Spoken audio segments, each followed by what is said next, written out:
上次老板拿自家的地给邻居家修了这条路，今天老板又叫我来到了这里，来帮忙把邻居家的猪舍拆掉。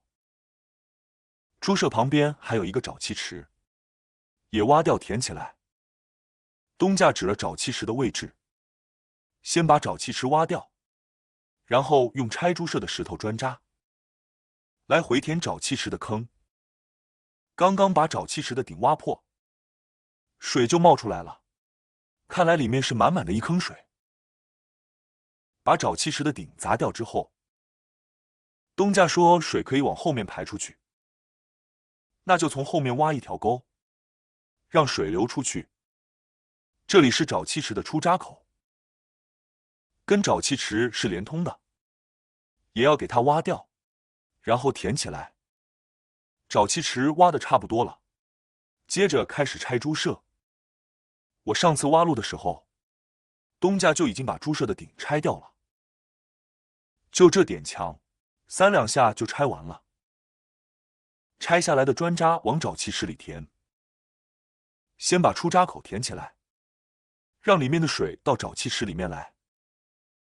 填沼气池的时候，从我面前往水沟的方向填，这样能把水更好的挤到外面去。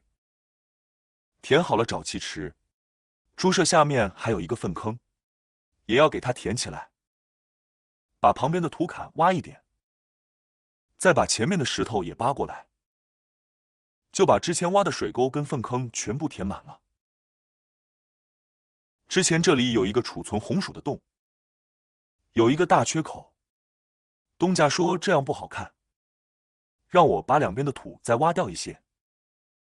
老板说这上面不能再往里面挖了，那就只能把这个坎挖垂直，不留坡度了。现在这个缺口还是有一点，只是比之前的小了很多。老板说这样就可以了。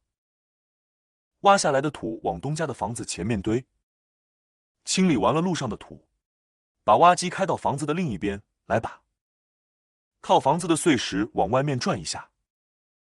这边还要用土填起来，把树挖掉，弄到一边去，接着开始转碎石。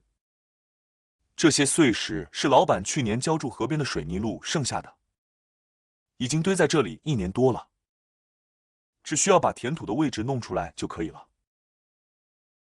接着来把两家的界限挖出来，这里已经撒上了石灰线，按着石灰线往后面挖，挖起来的土往刚刚清理碎石的那边堆。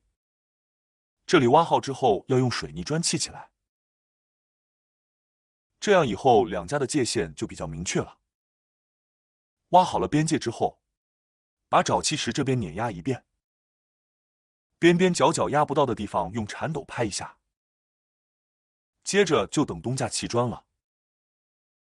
砌好砖之后再回填材料。老板这边都是现成的，东家只管拿来用。今天的挖机费用也是记在老板的账上的。这样的邻居我只能说太难遇到了。半天不到砖就砌好了，把这边多的土往另一边转。这前面比较窄，挖机没敢过去压，只能用铲斗往前面推一下，大致弄平以后用铲斗稍微拍一下，这样一路拍过来就完工了。今天的视频就到这里了，感谢大家的观看，下期再见。